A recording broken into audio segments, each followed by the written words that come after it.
Bom dia a todos. Bom dia! Olha, bom dia animado, né?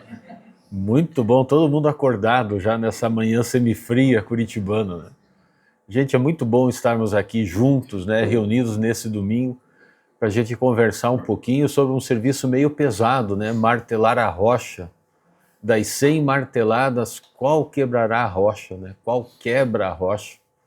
E as reflexões de hoje vão nos falar a respeito da nossa reforma moral, como nos trouxe inclusive a leitura hoje do Vinha de Luz, né, que nos falou um pouquinho a respeito disso. Kardec enuncia na sua codificação que somos espíritos imortais vivendo um mundo material para evoluirmos moralmente. E diante disso reflitamos como está o nosso foco em nossa reforma moral. Quais esforços estamos empreendendo para nos melhorarmos como espíritos imortais? Vamos aprofundar um pouquinho a respeito disso. Kardec, em O Livro dos Espíritos, na questão 115, anota que Deus nos criou simples e ignorantes, mas por que uns caminham mais rápido do que os outros na direção da perfeição, da perfectibilidade? E a resposta dos espíritos é bastante direta. Eles dizem assim: os espíritos adquirem esses conhecimentos ao passar pelas provas que a lei divina lhes impõe. Uns aceitam essas provas com submissão, outros somente as suportam com lamentação. Os benfeitores espirituais, eles nos esclarecem a respeito de como precisamos encarar as dificuldades que se apresentam para nós, porque através delas nós conheceremos a verdade que nos levará a voos mais altos e a Deus. E os amigos espirituais completam: a criança rebelde permanece ignorante e imperfeita. E às vezes a gente é rebelde, né, gente? Às vezes a gente teima contra as determinadas situações que acontecem com a gente, né? Muitos se lamentam, né, usando aquele por que Deus permitiu que isso acontecesse comigo, por que fulano fez tal coisa para mim. E a gente precisa mudar esse entendimento, né, porque as coisas que nos chegam, elas nos chegam para que a gente possa refletir a respeito daquilo que a gente pode fazer para melhorar. Então a gente muda esse porquê pelo para quê. Para que Deus permitiu que tal coisa acontecesse comigo? O que Ele queria me ensinar com isso? E a gente muda a sintonia, né? Sai da lamentação e vai para a construção. É preciso que nos livremos desses esquícios de rebeldia que porventura persistam em nós e que nos levam de encontro às leis divinas, né? Nos levam de encontro, né? Nos levam ao choque com as leis divinas, nos causando dores e sofrimentos. Como nos orienta Leon Denis em O Problema do Ser, do Destino e da Dor, a maravilhosa obra de filosofia espírita que eu recomendo a todos que leiam, é muito bom. A dor e o sofrimento são sinais divinos de que nos distanciamos do caminho da verdade. Então, assim, qual é o sinal divino quando a gente se distancia do caminho reto, o caminho que vai na direção de Deus? É a dor. A gente está indo bem, daqui a pouco, né, vem a Black Friday, daí a gente já pega aquele dinheirinho guardado, porque tem a televisão de 85 polegadas em promoção, que nem cabe na nossa sala, né? Mas a gente já, nossa, de 10 mil por 7 mil, a gente economiza 3, mas a gente não tem nem os 7 para gastar, né? E aí vai lá e compra na Black Friday, e daí vem a dor, né? Como é que eu faço para pagar a fatura do cartão? E aquela dor às vezes vem por 12 meses. É por aí. Então a forma, né, que Deus tem de nos lembrar que a gente está se desviando do caminho é aquelas agulhadas, né? São as dores que nos chegam. Essas dores podem ser pessoais e coletivas, gente. Isso aqui é bacana a gente pensar sobre isso. Como quando da pandemia do Covid-19, né? Nós tivemos dores coletivas, mas voltando naquela parte da rebeldia, né? A epidemia do Covid-19, do modo geral, acabou, ou pelo menos amenizou bastante.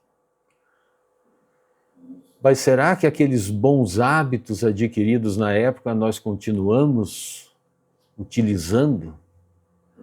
Sabe aquela loja que você entra, você procura o alquinho em gel, não tem mais.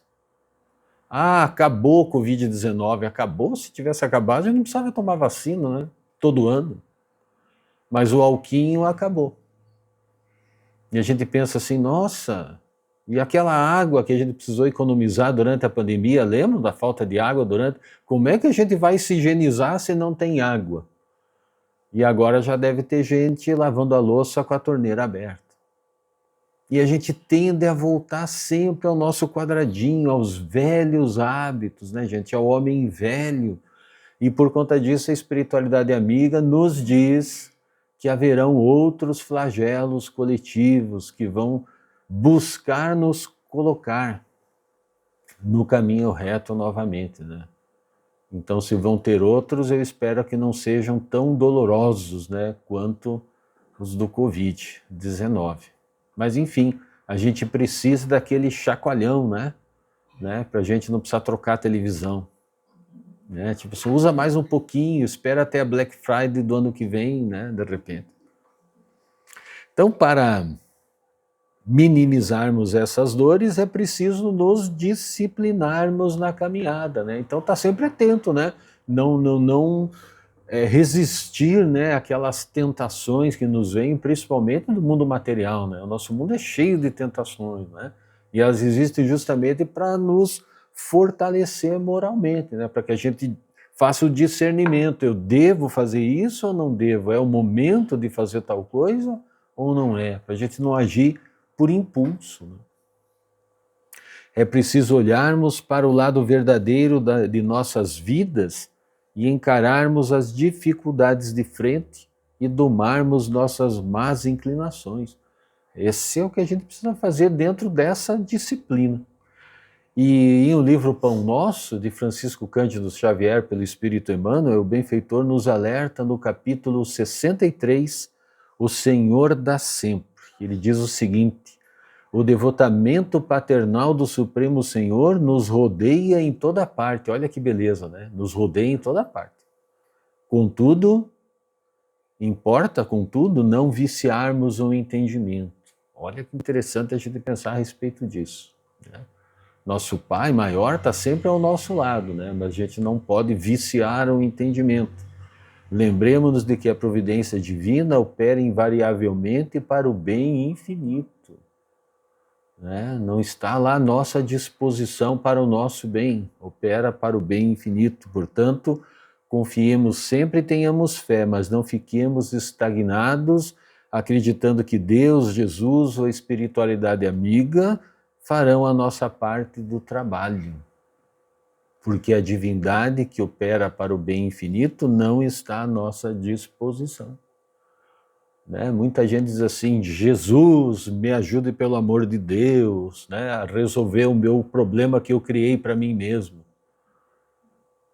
Né? E a espiritualidade superior fica olhando para o cidadão, né, chorando lá embaixo para um problema que ele criou para ele mesmo. Pelo menos já tem a consciência, né? Eu que criei o problema, mas quem tem que resolver sou eu.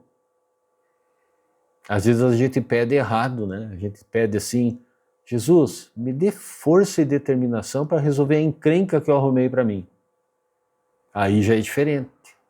Aí a espiritualidade já se anima, pelo menos a mais elevada, né? Assim, opa, né? Ele está pedindo uma ajuda, força, determinação, coragem, né? Reforça a minha fé, porque o que vem para frente, faz que nem o Chico, né? Uma vez chegou 3 irmãos, se eu não me engano, completamente obsidiados, né, na reunião pública, bagunçaram a reunião porque entraram de roldão, assim, e o Chico, vendo aquilo, falou para o irmão dele, eu vou ali, mas se eu não votar, você me dá com esse evangelho na cabeça. Né? Tem que ter firmeza na determinação, né, porque a coisa era difícil, mas ele resolveu, né? E segue Manuel ampliando esse raciocínio, ele diz assim, nos círculos de lutas planetárias, acontecimentos que nos parecem desastrosos à atividade particular, representam escoras em nosso equilíbrio e ao nosso êxito, né, gente? São os desafios individuais com que a providência divina nos proporciona para o nosso crescimento espiritual. Mas também tem os coletivos, né? Enquanto que fenômenos interpretados como calamidades na ordem coletiva constituem enormes benefícios públicos. Gente, vamos dar uma paradinha aqui, porque a gente fica realmente impressionado com os resgates coletivos, né?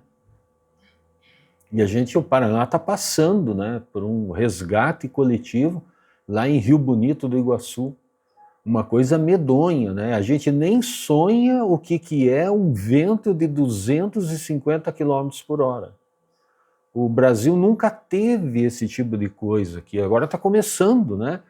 Isso faz parte da transição planetária, não é castigo divino, né? Faz parte da transição planetária essas alterações climáticas.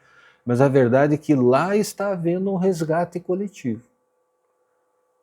E a gente pensa, analisa tudo isso, né? Enquanto que fenômenos interpretados como calamidade de ordem coletiva constituem enormes benefícios públicos. Mas onde é que está o benefício disso? Para aqueles que estão lá. Eles precisam passar por isso. É dolorido pensar nisso? É, né? Mas a gente não precisou passar pela pandemia do Covid também? Não foi um desafio coletivo a pandemia? A gente fala da pandemia do Covid porque a gente não está falando das outras, né? Porque para a gente ter uma ideia do que foi a erupção do Vesúvio, se não me engano foi em 70 depois de Cristo, depois de ter consultas universitários aqui. O que o Vesúvio fez naquela época, com a erupção dele, ele dizimou 1/3 da população da Terra, gente. Isso hoje dá 2 bilhões de pessoas. Então, imagina o que seria hoje o Vesúvio. Então, o Covid foi, desculpe, né, para uma gripezinha mesmo, se a gente pensar desse jeito. Mas foi bastante dolorido. São as calamidades, né, os desafios coletivos, né? Ele fala aqui em calamidades de ordem coletiva, né? São os desafios coletivos também. E Emmanuel aduz dizendo assim: roga, pois, ao Senhor a bênção da luz divina para o teu coração e para a tua inteligência, a fim de que não te percas no labirinto dos problemas. E aqui vale a pena a gente lembrar do porquê e o para quê, né? Não te percas no labirinto dos problemas. O porquê faz a gente se perder, porque a gente joga a culpa nos outros. E o para quê é o aprendizado. E a gente continua. Muitas vezes entendemos as dores que nos chegam como castigo. Nós falamos agora sobre isso. Na verdade, são bênçãos de vida. São alertas da vida nos dizendo que estamos andando por caminhos obscuros, tortuosos e precisamos nos corrigir. Como já falei mais cedo, né? Adiantei o assunto aqui. Então, nesse sentido, gente, é preciso persistir.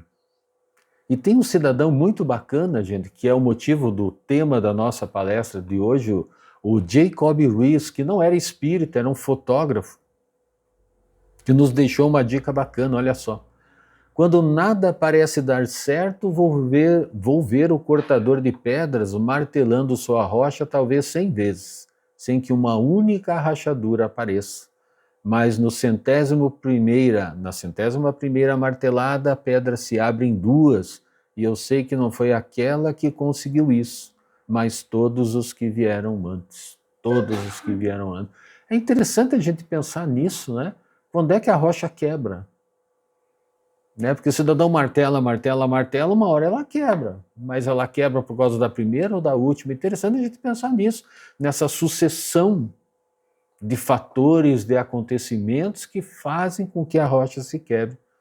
E é um belo exemplo, né? Porque o cortador de pedras, ele sabe, lógico, tem uma técnica ali, ele sabe onde bater, mas ele dificilmente consegue quebrar na primeira, mesmo sabendo onde bater. Né? Às vezes ele tem que bater mais de uma vez.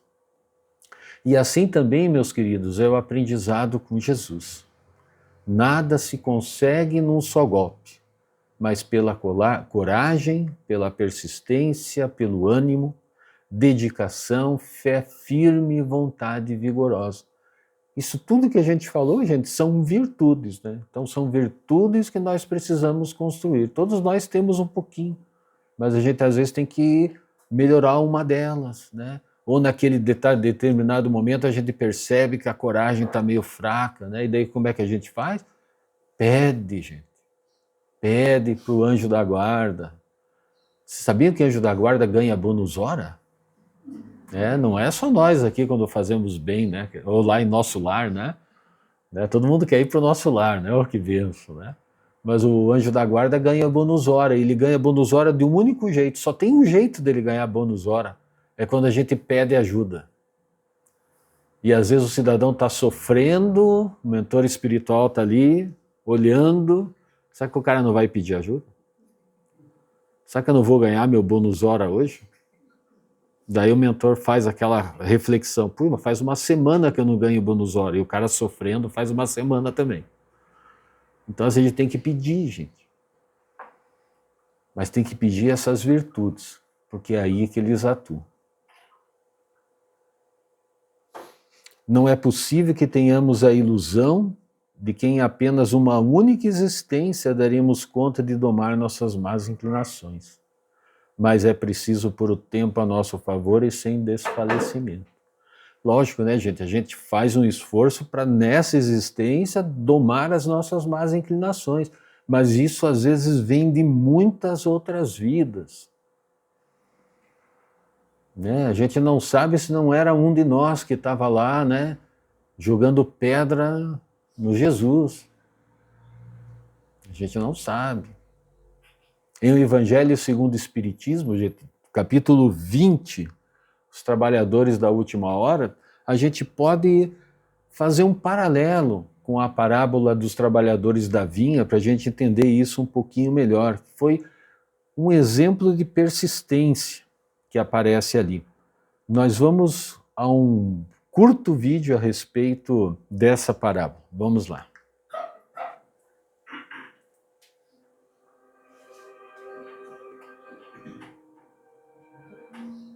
Eis que nós tudo deixamos e te seguimos.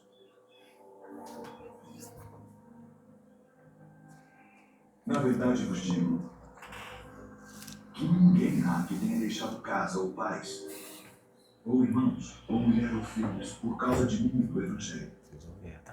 E não haja de receber muito mais neste tempo e no mundo vindouro a vida eterna. Porém, muitos primeiros serão últimos, e muitos últimos serão primeiros.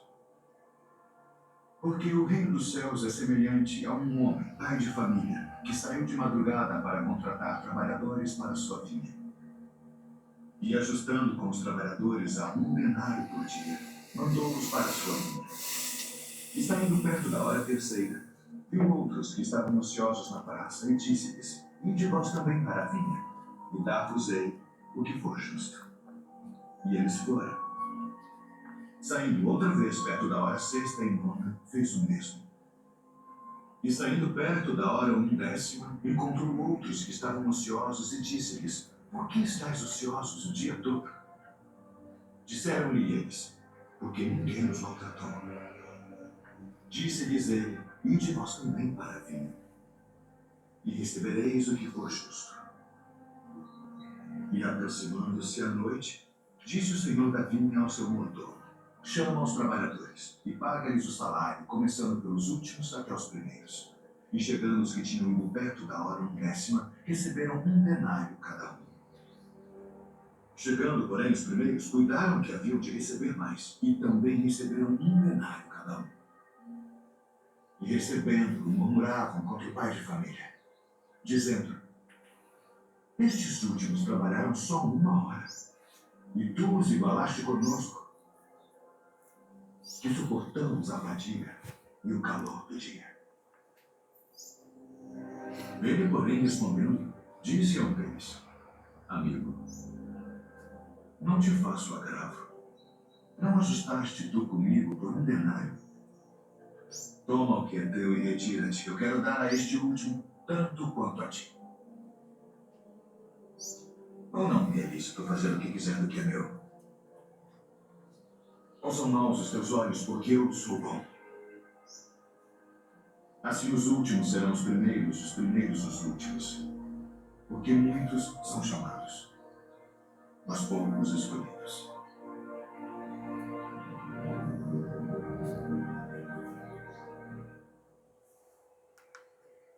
Esse Vídeos da Bíblia é muito legal, gente. Tem bastante coisa bacana lá. Então, para a gente fazer esse paralelo, né? Se a obra divina é a vinha, então cada um dos trabalhadores tem a sua participação. E ela só será completa com a ajuda de todos, em todos os tempos. Então, para a gente aprofundar esse ensinamento, nós vamos fazer essa pequena viagem no tempo. Né? Vamos nos imaginar nós como um único trabalhador da vinha, por exemplo, desde os primórdios, né? Desde a época de Moisés. Então, nós trabalhamos lá com Moisés, com Jesus. Então, vamos às revelações, né? A primeira revelação. Então, estávamos lá na época de Moisés. Vamos passar aqui um pouquinho. Nós vamos nos guiar pelo capítulo 1 e o item 6 do Evangelho, que tem essa sequência. Então, nós vamos trazer aqui. A lei do Antigo Testamento teve em Moisés a sua personificação. Então foi o primeiro profeta que trouxe o início da obra de Jesus. Tá? Então nos imaginemos nessa época, éramos primitivos, éramos brutos, matávamos uma família inteira por conta do roubo de uma fruta.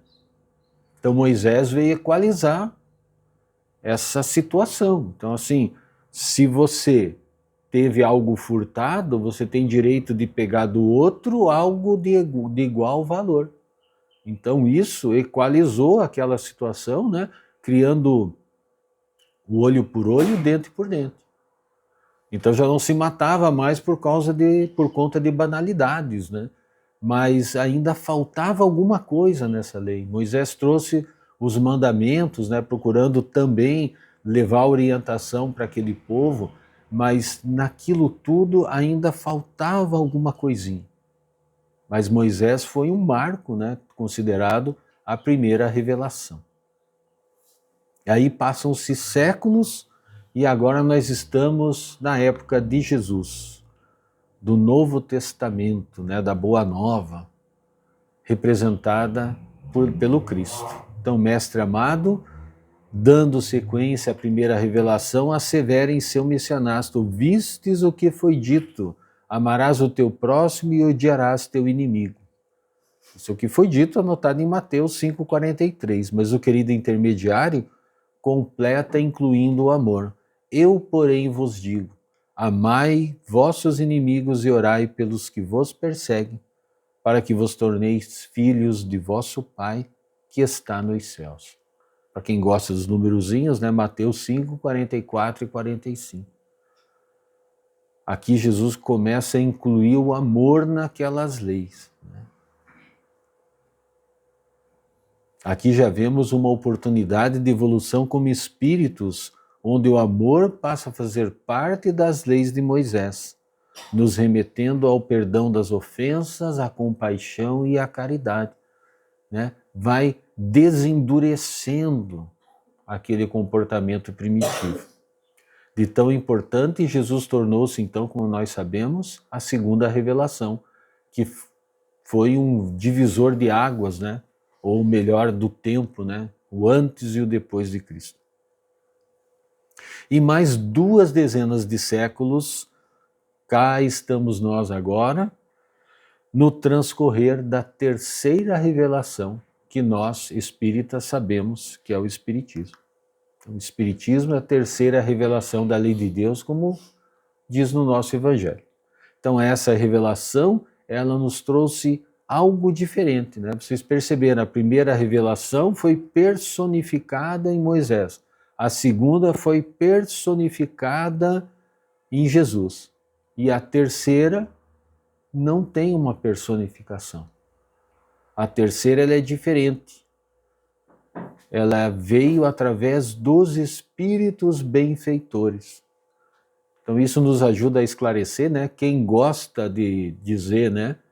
eu vou numa casa espírita kardecista, ele não está vindo aqui, está vindo num outro lugar, né? Porque Kardec não fez nada. O espiritismo não é personificado em Kardec. Não fez nada não, né? Kardec fez a codificação, mas não veio dele. Não é uma filosofia, não é um modo de agir de Allan Kardec. É uma orientação que ele compilou, codificou em livros, né, para a gente entender isso melhor. Então é por isso que essa expressão espiritismo kardecista é outro tipo de espiritismo, né? Então só para a gente estar sempre com isso, né, sopa de letrinhas hoje. A Nádia já estava meio tensa, né? Eu já voltei para cá, pronto. Já não vou continuar, né?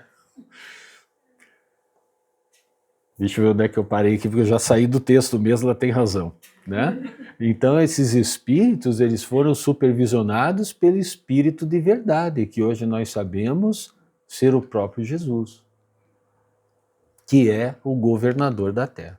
Então aqui estamos nós de novo, reencarnados mais uma vez, gente, talvez a 1000ª vez, ou até mais, persistindo, buscando entender aquele amor que Jesus tenta nos ensinar em todo tipo de momento ou oportunidade que se espraiam em nossas vidas.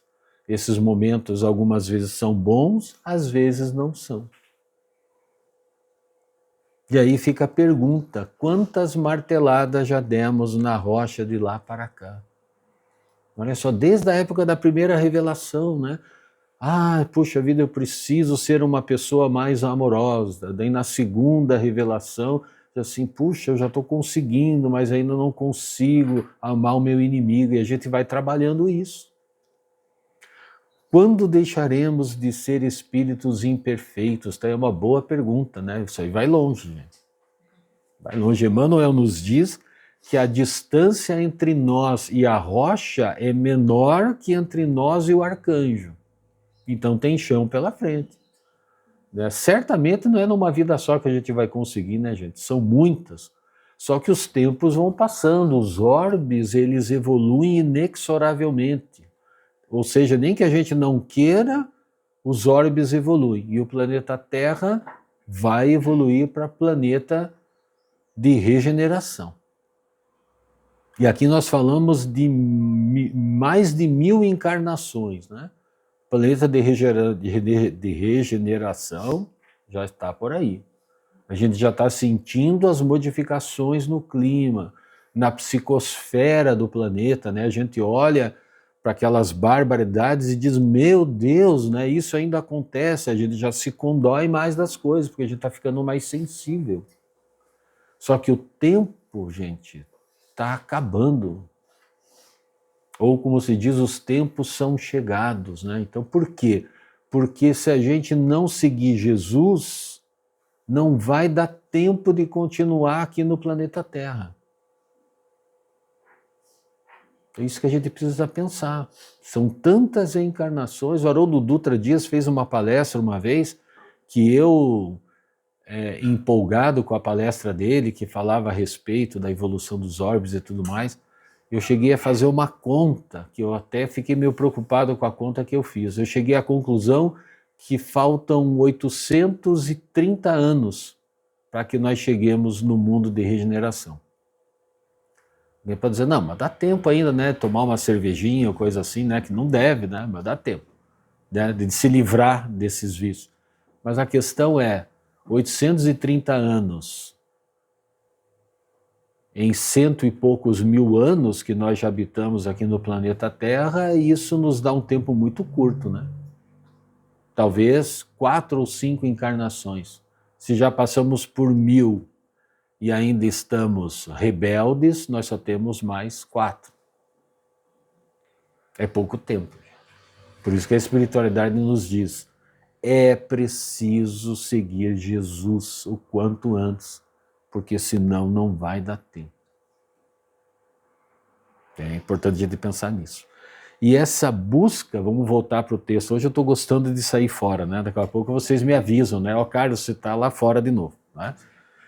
Gente, essa busca pelo êxito, né? Tem em Thomas Edison um belo exemplo. Lembram do Thomas Edison? aquele cara bacana que inventou a lâmpada, olha lá, a lâmpada elétrica, desencarnou em 1931. Gente, Thomas Edison inventou muitas coisas, mas dentre esses inventos que ele criou, talvez a lâmpada elétrica é o mais espetacular. Ele teve que persistir tanto que com 700 tentativas sem êxito, um amigo dele, mas amigão desse de sentar e bater papo o dia inteiro, espanou. O cara não deu conta. Ele falou: Edson, não tem condição mais. Você já tentou 700 vezes e deu errado. Não é melhor desistir de uma vez? Ah, tem tanta outra coisa para inventar, né? Então inventa outra coisa. E ele diz assim: não avançamos um só passo, não é hora de desistirmos. E Edson deu a seguinte resposta para ele: o quê? Não avançamos um só passo? Avançamos 700 passos rumo ao êxito final. Sabemos de 700 coisas que não deram certo. E Edson continua: estamos para além de 700 ilusões que mantínhamos anos atrás e que hoje não nos iludem mais. E a isso você chama perda de tempo? Olha que interessante, um belo exemplo, né, gente? De ânimo somado à fé na certeza do triunfo final. Ele sabia que aquilo tinha que dar certo, mas ainda não sabia como. Isso nos convida a enxergarmos o nosso futuro, né, gente, com olhos de ver, para que tenhamos a convicção de que nós alcançaremos a perfectibilidade. Importante a gente pensar nisso. Nós vamos nos livrar das nossas más inclinações, uma hora ou outra. O que a gente precisa é fazer isso o quanto antes. Esse homem estava habituado a pensar positivamente e a não se abater com as dificuldades da caminhada. Ele já fazia o exercício do para quê.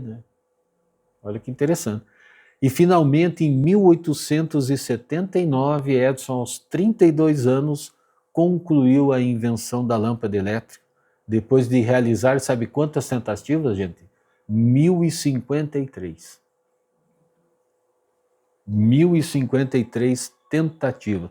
A lâmpada acendeu, mas a lâmpada apagou também. Não é uma benção, né? O troço acende e daí apaga de novo, mas pelo menos acendeu. E daí um site que eu fui atrás da história, gente, é muito legal, chamado Neoenergia. Ele disse que a invenção da lâmpada elétrica não foi o maior desafio de Thomas Edison. O maior desafio de Thomas Edison foi fazer ela ficar acesa. E ele testou 6.000 tipos de materiais. Lembra aquela lampadinha que ninguém mais quer, né? Aquela incandescente que gasta energia? Ele testou 6.000 tipos de materiais até que ele chegou no, deixa eu ver qual material, no filamento de carvão no vácuo. Aí a lâmpada acendeu, não apagou mais. E aí eu vou fazer uma pergunta para a gente refletir. Vamos tentar 1053 vezes? Ou talvez aquele 70 vezes 7 que Jesus propôs para o Pedro, né? Quantas vezes tenho que perdoar, Senhor? Seria 7 vezes? Aqueles números, né, cabalísticos. E Jesus falou: não, meu querido, 70 vezes 7 vezes. Tem gente que faz a continha, né? 490 ficou melhor que 1053, né? Mas a continha é pior, porque esse 70 vezes 7 fala de infinitas vezes. Essa que é a expressão de Jesus. Perdoar infinitas vezes aqueles que nos fazem mal, aqueles que não nos querem bem. O Divaldo uma vez comentou isso, né? Ele disse assim: se a pessoa te odeia, o problema é dela, mas quando você odeia, o problema é seu. Por isso que a gente deve amar incondicionalmente até aqueles que nos odeiam. Importante a gente pensar nisso. Até quando o nosso ego adoecido vai nos escravizar ao ponto de acharmos que nossa opinião é a mais importante, que nossas vontades devem ser satisfeitas? Isso aqui lembra uma frase que o pessoal costuma dizer, né? É melhor ser feliz do que ter razão. Tem a ver muito no relacionamento, né, com o cônjuge, né? Mas a questão, gente, é simples assim. Cada um está num nível, está num ponto diferente evolutivo. Né? Nem mesmo Jesus pôde trazer todas as verdades, porque as pessoas não iam entender, por isso que ele falava por parábolas. Então, às vezes, você está numa situação em que é melhor esperar um pouquinho. Eu me lembro, eu trabalhei numa empresa que eles contrataram uma consultoria, naquela época o 5S era uma novidade, né? Aquela coisa de limpar tudo. Daí tinha uns absurdos, que o consultor arrancava as gavetas e virava em cima da mesa de madrugada. O cidadão chegava para trabalhar tranquilo, a mesa dele tinha uma montanha de coisa arada que nem ele sabia que tinha dentro da gaveta dele. Daí, né, jogava tudo aquilo fora e organizava. Era o 5S na prática. E essa consultora uma vez chegou do meu lado e falou: "Pô, cara, as máquinas dessa empresa fazem muito barulho. Por que eles não resolvem esse problema, né?" Eu falei assim: "Mas tem como resolver o problema do barulho da máquina?" Ela falou: "Claro que tem. É só modificar o jeito de fazer a engrenagem. Daí ela não bate uma na outra, não faz barulho." Eu falei: "Mas por que você não fala isso para eles? Porque se eu falar isso para eles agora, eles vão achar que eu tô brincando com eles. Eles não vão entender. Não é o momento de eu falar com isso, porque eles estão com outros problemas. Estão preocupados com outras coisas." E é interessante, né? Eu trabalhei muitos anos no ramo gráfico, surgiu uma máquina japonesa numa feira. Gente, você não sabe o que é entrar dentro de uma gráfica com aquilo a todo vapor. Protetor auricular não funciona lá dentro. Pois os japoneses inventaram uma máquina que não fazia barulho. Eu pensei em comprar por no apartamento para produzir impresso, né? Que daí podia ganhar dinheiro, né? Olha que bacana. Não fazia barulho a máquina, quer dizer, fazia barulho, mas era um mínimo de barulho. Então é possível, mas tudo tem o seu tempo. Né? Então às vezes é melhor a gente ser feliz do que ter razão mesmo. A pessoa não entende, não adianta falar. Daqui a pouco, né, vai entender. É preciso tirarmos nosso ego do centro e abrirmos espaço para o Deus que existe dentro de nós. Deixá-lo brilhar e se expandir. Olha que interessante a gente pensar nisso, né, gente? O nosso ego abafa o Deus que existe dentro de nós. Quando a gente tira o ego do centro, o egocentrismo, né, que não é uma coisa boa, Deus começa a se expandir. Né? A centelha divina que nós temos em nós, né? A gente pensa naquele Deus sentado num trono de ouro, né? Barbudo e de olho azul, né? Aquela figura que se criou, né? Em algumas religiões, né? Raivoso, agressivo, né? Não, Deus está dentro de nós, né? Está muito mais perto do que a gente imagina. Para que a vinha frutifique em nós, só assim teremos direito ao nosso denário da última hora. Porque cumprimos a nossa tarefa. E como é boa, né, gente, a sensação do dever cumprido, né? Aquela pouquinha coisa, quando você consegue terminar a lista de supermercado que a esposa te passou, né, não dá uma sensação de dever cumprido, né? Você chega com 20 sacolas penduradas no braço em casa, põe aquilo, né, na mesa, cumpri a tarefa, né? Fechei a lista de compra. Olha que beleza. Vamos adiante mais um pouquinho, gente. Arrematando a nossa viagem no tempo. Então, olha só, nós fizemos essa viagem solitária, né? Estivemos lá com Moisés, estivemos com Jesus, passamos pelas 3 revelações, né? Estamos hoje no Espiritismo, recebemos os nossos denários, as nossas moedas, os nossos bônus hora em cada uma dessas encarnações. E assim como os trabalhadores da vinha, tenhamos sempre em mente que não estamos sós. Importante isso, né, gente? Tenhamos em mente que nunca estamos sós. Por mais difícil que esteja a jornada, o nosso mentor espiritual está sempre pertinho da gente. A gente pode não ver, pode não sentir, tem gente que sente. Né? A gente vai fazendo um exercício, né? Vai conversando com ele, né? Portanto, a gente está fazendo as coisas lá, assim, nossa, nunca me senti tão sozinho, o mentor está ali do lado. Né? O cidadão trabalha, às vezes trabalha sozinho, mas não está sozinho, o mentor está ali do lado. Então a gente nunca está sozinho. E às vezes a gente não conversa com eles, assim, puxa, não tenho ninguém com quem conversar. O mentor está ali do lado. Conversa com o mentor, né? A gente faz a prece de manhã, Quando lembra, faz a de noite, porque às vezes já cai na cama morto de cansado, e a gente não faz prece o dia inteiro. Por que não faz? A prece é uma conversa. Né? Não precisa ser uma coisa formal, né? Uma conversa, conversa com o mentor, conversa com a espiritualidade que está ao nosso redor. A gente tem nossos amigos espirituais também, né? E é bacana, né, conversar com eles, porque a gente vai aproximando. Né? Quando a gente conversa com o vizinho, daqui a pouco ele não está indo dentro de casa até, porque a gente vai aproximando. Assim, nossa, ele se sente bem de estar com a gente e nós sentimos bem de estar com ele. Então essa conexão a gente precisa fazer com a espiritualidade amiga também, conversar com eles. Faz que nem a criancinha, não passa por louco não, estou conversando, né? Sim, assim vai. Aquele que sabe mais, isso aqui é importante, gente. É preciso caminhemos de mãos dadas, cooperando e não competindo. A nossa sociedade é muito competitiva por conta do lado material dela. A gente quer o melhor emprego, a gente quer o melhor trabalho, a gente quer o melhor cargo, e a gente esquece do vizinho que às vezes está precisando de uma xicrinha de açúcar, né? Então a gente precisa transformar isso numa cooperação. E como é que a gente faz isso? Aquele que sabe mais auxilia o que sabe menos. Puxa pela mão. Né? Faz igual o espírito superior, né? Quando ele chega lá, né, nos mundos felizes e ditosos, né, a gente imagina assim, deitado no triclínio, já trouxe esse exemplo aqui, né? Deitado no triclínio, comendo uva do cacho, né? Olhando para aquele céu azul, né, sem fazer absolutamente nada. Isso não existe, né? Isso não existe, é uma alegoria, né? Quando o cidadão vira espírito puro, o que ele faz? Ele olha para trás e diz assim, agora é a vez de ajudar quem ficou para trás a subir. Então o trabalho não para, né, gente? Assim como Jesus falou, né? Meu pai não para e eu também não. Não para o trabalho.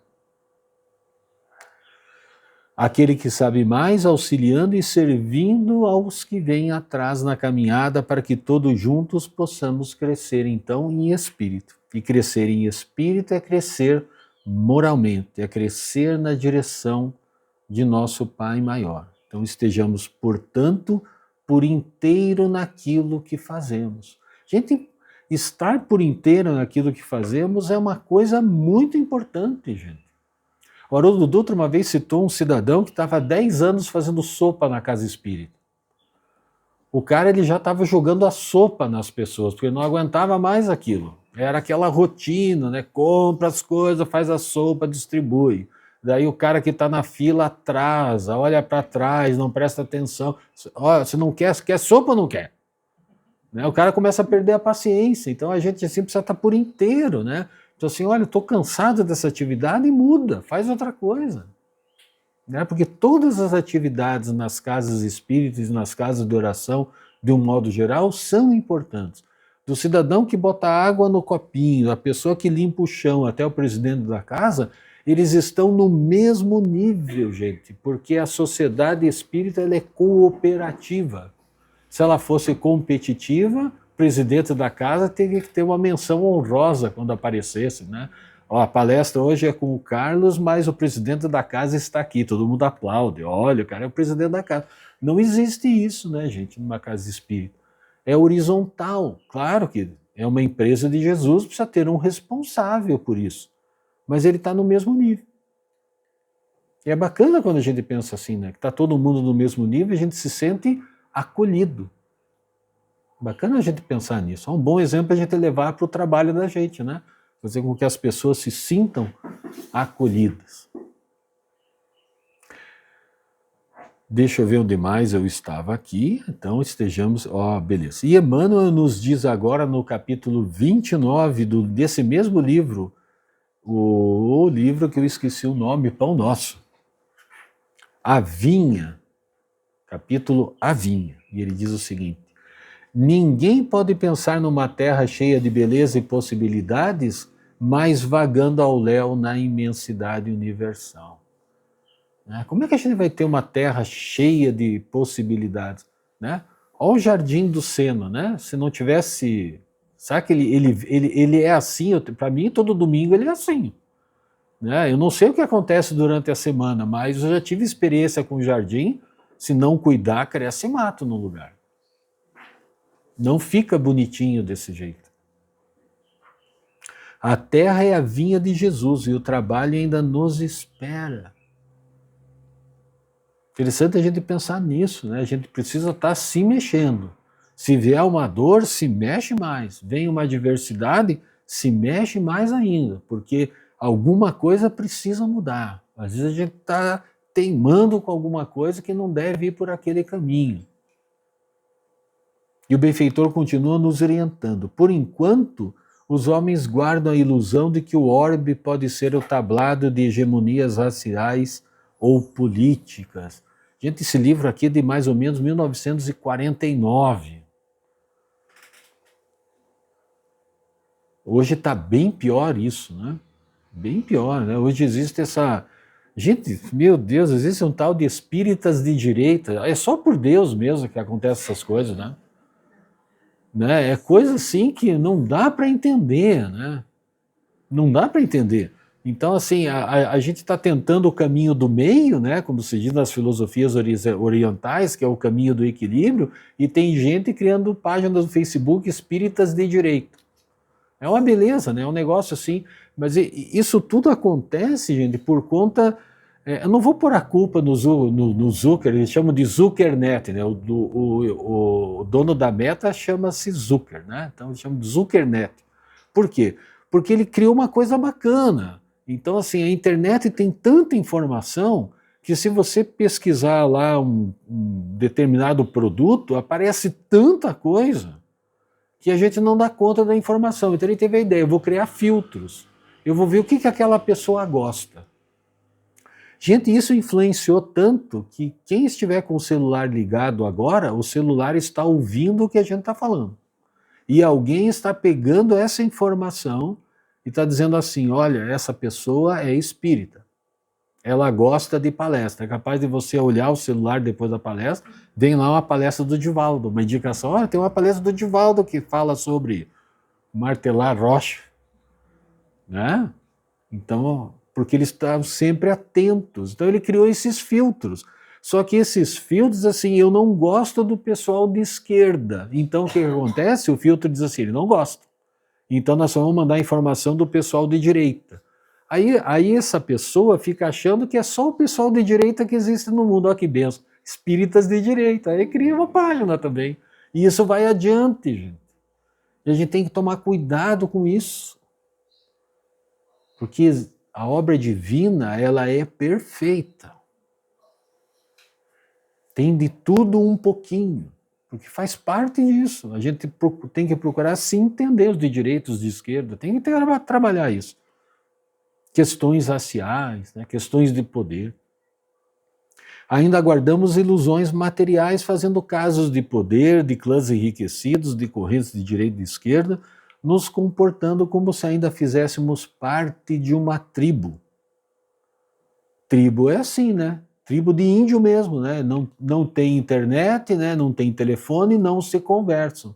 Aquela tribo tem um modo de viver e a outra tem outro modo de viver. E nem sempre se dão bem, porque quando se encontram, se estranham, não se conhecem, acham que são inimigos um do outro, e acabam entrando em conflito. Acreditando que a razão está conosco pelo simples fato de alguns poucos concordarem conosco em nossas redes sociais. Mas isso não pode ser encarado como verdade absoluta. É sempre bom a gente procurar o outro lado, né? Como dizia Kardec, se eu estiver certo e os outros estiverem errados, os outros vão me seguir. Mas se eu estiver errado e os outros estiverem certos, eu vou seguir os outros. É simples assim. É tão simples que Kardec disse, se aparecer uma filosofia melhor que a espírita, eu vou para lá. A gente não tem obrigação, né? A gente tem que ter entendimento, tem que ter esclarecimento, tem que ter discernimento. Não podemos nos demorar a perceber essa ilusão que toma conta das massas. Cuidado, né, gente, com o movimento de massas, né? Cuidado. Nesse sentido, Emmanuel nos adverte. Mas perceberão em tempo o clamoroso engano, porque todos os filhos da razão, corporificados na crosta da terra, trazem consigo a tarefa de contribuir para que se efetue um padrão de vida mais elevado no recanto em que agem transitoriamente. Por isso o tema do slide, gente, recanto de transitoriedade. É preciso tenhamos paciência e misericórdia conosco para não... Perdão, vou ler de novo para não perder o sentido. É preciso tenhamos a paciência e a misericórdia conosco. Nós temos que nos respeitar, temos que nos amar, mas não podemos nos dar ao luxo de parar para nos lamentarmos. Precisamos ir adiante com calma, com discernimento, sem olvidar que a Terra é planeta de trabalho e transitoriedade. A gente vem aqui, reencarna aqui, trabalha, apara as anfractuosidades, as más inclinações, volta para a parte espiritual, estuda, trabalha mais um pouco lá, daí, opa, está na hora de voltar, volta e assim vai. O Senhor concedeu a cada cooperador um material conveniente e justo para seguirmos em frente. É a nossa bagagem, a nossa caixinha de ferramentas. Por isso que a dona Irã Barbosa diz assim, Deus dá o frio conforme o cobertor, parafraseou, Interessante a gente pensar nisso, porque quem tem mais de 50 vai conhecer a dona Irã Barbosa, quem não tem vai dizer, nossa, quem será que é esse cara, Vai lá ver se tem Instagram, ele já morreu, Faz tempo, E o Chico nos dá um exemplo, gente, muito interessante, ele diz assim, sou uma lesma que anda para frente, olha que beleza, Nem que a gente vá devagarzinho, mas que vá para frente. Então, para esse exercício de humildade, resignação e trabalho, lembremos das palavras do Cristo, Deixai vir a mim as criancinhas e não as impeçais, pois delas é o reino de Deus. Quem não receber o reino de Deus como uma criancinha, não entrará nele. Está em Marcos 10:15. Olha que bacana, gente? Essa humildade, essa fragilidade, esse carinho que as criancinhas têm, a gente tem que recuperar isso, Tem que se lembrar disso, desendurecer, o coração. E o amigo espiritual Humberto de Campos, no livro Boa Nova, faz uma ressalva, gente. Olha o que ele diz aqui. Os ignorantes do mundo, os fracos, os sofredores, os desalentados, os doentes e os pecadores seriam em suas mãos um material de base para a sua construção eterna e sublime. Ele falava da construção do reino de Deus. Os sãos não precisam de médico, gente? Mas os fustigados em seu orgulho. Porque essas pessoas, os ignorantes, os fracos, eles já passaram por muitas coisas. Então Jesus falava aqui da construção do reino de Deus através dos humildes e dos puros de coração. Então nós vamos procurar dentro de nós, se acaso não existem alguns resquícios daquelas más inclinações, filhas do orgulho principalmente, gente? Porque serão muitos os chamados e poucos os escolhidos, como disse a parábola da vinha. A gente precisa buscar isso. E precisamos que nos aceitemos como espíritos imperfeitos que somos. Isso aqui já dá um nó no nosso orgulho, Puxa, eu sou imperfeito. Eu não consigo, às vezes, entender certas coisas, eu não consigo fazer certas coisas. Quer dizer, em vez da gente lutar contra isso, assim, puxa, como é que eu faço para me melhorar? Pensar que eu posso me melhorar me tira daquele degrau de orgulho, Eu sou o bonzão. Eu não preciso nada disso. Não, vamos entender por que essa demanda está chegando para mim. Portanto, a gente pensar nisso. Precisamos da ajuda de nossos irmãos encarnados e também dos desencarnados, negando-nos a nós mesmos no sentido de aquilo que pesa desnecessariamente em nossa vida e que arrastamos em nossa bagagem espiritual. Aquelas coisas que a gente pode pegar, gente, a gente não pode levar para a pátria espiritual. Então a gente precisa pensar se vale a pena, às vezes, gastar o dinheiro na televisão de 85 da Black Friday. A gente não vai levar isso para a parte espiritual, Então, ou vai virar briga de herdeiro, principalmente se tiver na garantia ainda, Então, assim, fica mais light a coisa. Então, como os trabalhadores da última hora, que somos todos nós em Cristo, temos a oportunidade de aproveitar o que já foi feito por nossos antecessores. E às vezes fomos nós mesmos os antecessores, né? A gente mesmo que esteve lá e passou por isso. E seguirmos em frente nessa construção de paz e amor em nossos corações. E concluindo, que as nossas últimas marteladas estejam chegando para que possamos romper os grilhões, a rocha das más inclinações que ainda possuímos, deixando para trás o homem velho, transmutando emoções em sentimentos, transmutando emoções e paixões em sentimentos, né? Os sentimentos, eles são macios, eles são leves, para assim caminharmos na direção de nosso Pai maior e o reino de Deus prometido por Jesus. Permitamos que os ensinamentos do Celeste Amigo, a luz facilitadora da doutrina dos Espíritos, ocupem lugar de destaque em nossos corações e nos mova na direção daquilo que é realmente, gente, importante para nós, a nossa redenção como espíritos imortais que somos, né? Então, pensemos nisso e que assim seja. Para quem gosta das pesquisas, tem aí alguns livros. Prece final? Então vou voltar nessa imagem aqui. É bonita essa imagem, né? Olha só. Então vamos lá, meus queridos. É chegado o momento de agradecermos. Vamos agradecer à espiritualidade amiga pela oportunidade de estarmos aqui reunidos, pela oportunidade dos conhecimentos, dos entendimentos, dos esclarecimentos. Vamos agradecer a Jesus pelos seus ensinos que nos trazem paz, harmonia e facilitam a nossa jornada. Agradecer a espiritualidade amiga aqui presente, que nos orienta, nos protege. E o nosso agradecimento especial ao nosso Pai Maior pela vida que nos deu, pela oportunidade de mais esse dia em nossas vidas. Que essa paz, que essa harmonia, que essa proteção estejam sempre com todos nós, em todos os nossos dias. E que assim seja.